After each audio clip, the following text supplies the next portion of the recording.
नमस्कार दोस्तों, हमारी आज की कहानी है एक बदनसीब लड़की का दर्द। वैसे इस दुनिया में लड़की होना ही जीवन को काफ़ी कठिन बना देता है। और जब आप दिखने में अच्छे ना हो, पढ़ाई लिखाई में भी अच्छे ना हो, तब सोचिए कठिनाई का लेवल क्या होगा। संध्या बचपन से ही पढ़ाई लिखाई में कमज़ोर थी। रंग उसका सांवला था, नाक नक्शा भी बाकी लड़कियों की तुलना में इतना खास न था। ऊपर से भगवान ने दांतों की बनावट भी टेढ़ी मेढ़ी दी थी। जब संध्या छोटी थी तो बचपन में स्कूल के बच्चे चिढ़ाते, बड़ी हुई तो गली मोहल्ले के लोग उसे देखकर मुंह फेर लिया करते। कोई भी उसका दोस्त बनने के लिए तैयार न था। उसके रिश्तेदार भी कुछ खास उसे भाव दिया ना करते। बस एक उसकी माँ ही थी जिसे उसकी सूरत का लुक से कोई फ़र्क नहीं पड़ता। माँ संध्या से और संध्या माँ से बेहद प्यार करते। दुनिया भर की आलोचनाओं को सहने की शक्ति थी माँ संध्या के लिए। कोई उसे डफर बोल देता या जब कोई उसे बदसूरत बोल देता। जब संध्या को शादी के लिए देखने आए लोग उसे बिना पसंद किए लौट जाते। यहाँ तक कि जब खुद के पापा ही उसे मनहूस बोल देते, तब माँ ही थी जो उसे समझाती कि लोगों के बोलने से क्या होता है। तू तो मेरी प्यारी बेटी है। भगवान के लिए इतने सारे अन्यायों के बावजूद संध्या जीना सीख गई थी। वह खुश रहना सीख गई थी। जो भी गिने चुने लोग उससे बात करते, उन्हें चुटकुले सुनाकर हंसाया करती और खुद भी ठहाके लगाकर हंसा करती। इसके अलावा एक और बहुत खूबी थी संध्या की, उसे खाना बनाने में बहुत मज़ा आता था। और न सिर्फ खाना मज़ा आता था, उसका बनाया खाना खाकर लोगों को जो स्वाद आता था वह उनको तृप्त कर जाता था। और यह उसमें अपने आप तो नहीं आया था। दुनिया के ठुकराए जाने के बाद उसने अपना सारा समय खाने की रेसिपी की किताबों, रेडियो शो और टीवी चैनल्स को समर्पित कर दिए थे। संध्या की तारीफ़ तो कोई भी नहीं करता, लेकिन उसके हाथों के खाने की तारीफ़ हर व्यक्ति करता जो उसे चखता। इस एक गुण की वजह से संध्या अपने आजू बाजू की औरतों में फेमस हो गई थी। क्योंकि जिसे भी खाना पकाना सीखना हो या कुछ नया पकवान बनाना सीखना हो तो वह संध्या के पास आती और संध्या भी खुशी खुशी उन्हें सब सिखाती। उसके बाद आने वाली औरतें अच्छा खाना बनाना सीख जाती, लेकिन लाख कोशिश करने के बाद भी संध्या के हाथों का वह जादू जो सबको तृप्त कर जाता, वह कोई ना सीख पाता। संध्या की ज़िंदगी इन्हीं उतार चढ़ाव के साथ कट रही थी। एक बार फिर माँ बाप ने जी तोड़ कोशिश कर एक फैमिली को संध्या को देखने के लिए मना लिया था। और अगले दिन लड़का संध्या को देखने आने वाला था।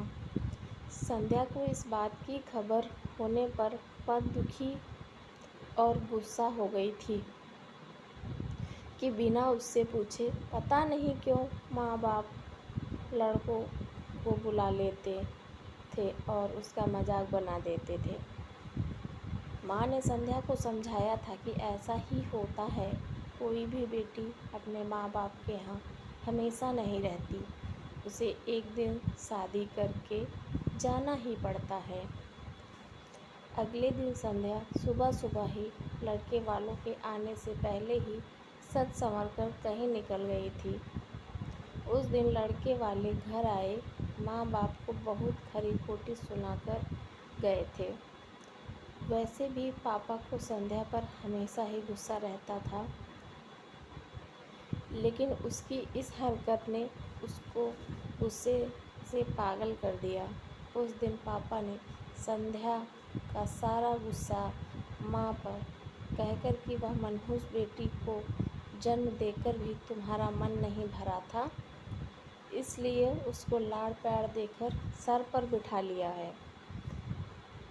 हमेशा अपनी बेटी के बारे में गलत बोलने वालों से नाराज़ रहने वाली माँ आज खुद संध्या से नाराज़ हो गई थी और वह अब संध्या के घर वापस आने का बेसब्री से राह देख रही थी ताकि अपना गुस्सा उस पर उतार सके।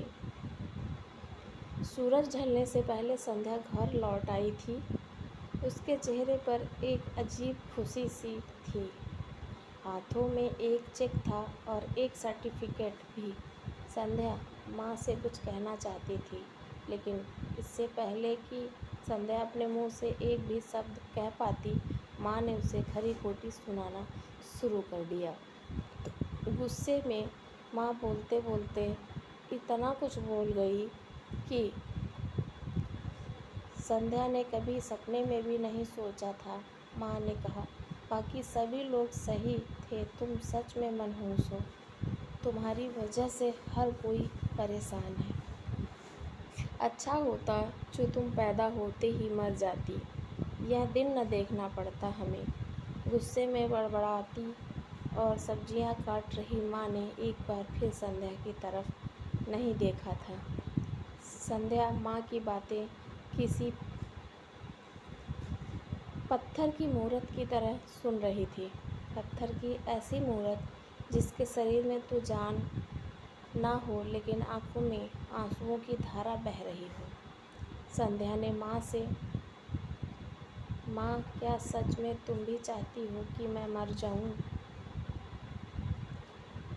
क्या इतनी बुरी हूँ मैं? माँ अभी भी गुस्सा सर पर सवार होने की वजह से माँ ने कह दिया, हाँ। बिना एक पल भी सोचे संध्या ने सीधा अपने कमरे में जाकर कमरा बंद कर लिया था। 1-2 मिनट बाद गुस्सा थोड़ा शांत होने पर माँ को अपनी गलती का एहसास हुआ तो संध्या के रूम की तरफ गई। उन्हें पता चल गया कि संध्या ने रूम को अंदर से बंद कर लिया है। गुस्से में कुछ कर न ले, इसलिए माँ ने तुरंत पापा को इस बात की खबर दी। दोनों ने काफ़ी दरवाज़ा खोलने की कोशिश की, लेकिन जब नाकामयाब रहे तो दरवाज़ा तोड़ दिया। अपने स्कार्फ से फांसी का फंदा लगाकर संध्या पंखे से लटक रही थी। ज़्यादा वक्त नहीं हुआ था, वह सिर्फ बेहोश हुई थी। माँ पापा ने तुरंत उसे पंखे से अलग किया और बेड पर लेटाया। पापा ने तुरंत डॉक्टर को फ़ोन किया। तब माँ का ध्यान बेहोश पड़ी संध्या के हाथ में पकड़ी एक चिट्ठी और पास में पड़े 5 लाख के चेक पर 5 स्टार होटल में शेफ की नौकरी के लिए कंफर्मेशन लेटर पर पड़ी, जो संध्या अपने साथ लाई थी। माँ और पापा ने वह चिट्ठी खोलकर पढ़ी तो उसने अभी लिखी थी।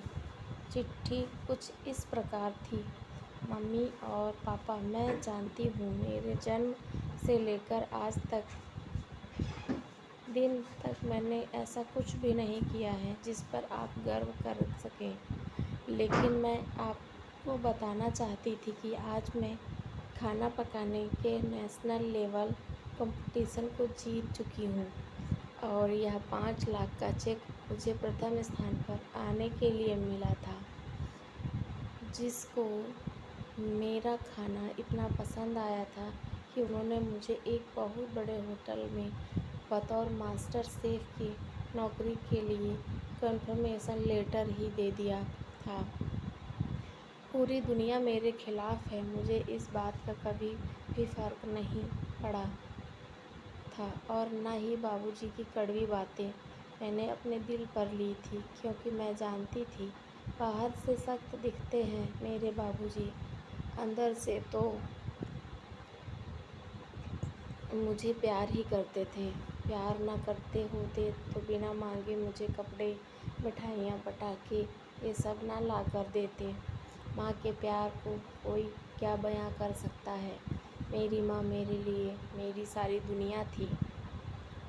जब माँ मेरे साथ होती तो मुझे किसी बात की परवाह ना होती थी। मेरी माँ मेरे लिए,